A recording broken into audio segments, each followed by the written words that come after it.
మహారాష్ట్రకు చెందిన వివాదాస్పద మాజీ ఐఏఎస్ ప్రొబేషనరీ అధికారిని పూజా కేట్కర్కు మరో ఎదురుదెబ్బ తగిలింది. చీటింగ్ కేసులో ఆమె దాఖలు చేసిన ముందస్తు బెయిల్ పిటిషన్ను ఢిల్లీ కోర్టు కొట్టివేసింది. అంతేగాక ఫోర్జరీ పత్రాల వ్యవహారంలో యూపీఎస్సీకి చెందిన వారెవరైనా ఆమెకు సాయం చేశారా అనే కోణంలో విచారణ చేపట్టాలని ఢిల్లీ పోలీసులను న్యాయస్థానం ఆదేశించింది. ఈ పరిణామాలతో పూజా కేట్కర్ అరెస్టుకు రంగం సిద్ధమైనట్లు తెలుస్తోంది.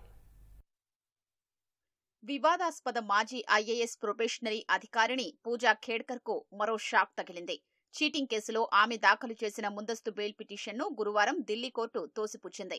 అంతేకాక ఫోర్జరీ పత్రాల వ్యవహారంలో యూపీఎస్సీకి చెందిన వారెవరైనా ఆమెకు సాయం చేశారా అనే కోణంలో విచారణ చేపట్టాలని ఢిల్లీ పోలీసుల్ని ఆదేశించింది. పూజా మాదిరిగానే యూపీఎస్సీ అభ్యర్థుల్లో ఇంకెవరైనా తప్పుడు ధృవపత్రాలతో ప్రయోజనాలు పొందారా అనే దానిపైన దర్యాప్తు చెయ్యాలని పోలీసులకు సూచించింది. తనకు అరెస్టు ముప్పు ఉందని అంతకుముందు ఖేడ్కర్ దాఖలు చేసిన దరఖాస్తుపై బుధవారం వాదనలు విన్న న్యాయస్థానం తీర్పును రిజర్వ్ చేసింది. విచారణ సమయంలో ప్రాసిక్యూషన్, యూపీఎస్సీ తరపు న్యాయవాది ఖేడ్కర్ దరఖాస్తును వ్యతిరేకించారు. ఆమె వ్యవస్థను మోసం చేశారని పేర్కొన్నారు. గురువారం మరోసారి విచారణ జరిపిన ఢిల్లీ కోర్టు ఖేడ్కర్ ముందస్తు బెయిల్ పిటిషన్ను కొట్టేసింది.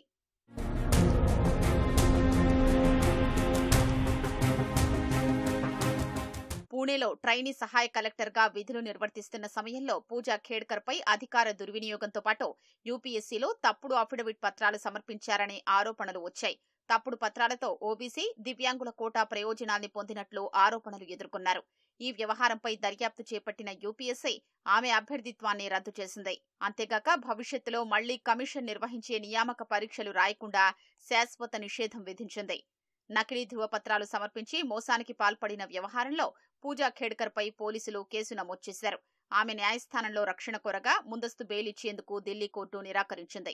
ఈ పరిణామాలతో పూజా ఖేడ్కర్ అరెస్టుకు రంగం సిద్ధమైనట్లు తెలుస్తోంది. త్వరలోనే ఆమెను కస్టడీలోకి తీసుకోనున్నట్లు సమాచారం. ఇప్పటికే ఆయుధాల అక్రమ వినియోగం కేసులో పూజ తల్లిని పూణే పోలీసులు అరెస్టు చేశారు.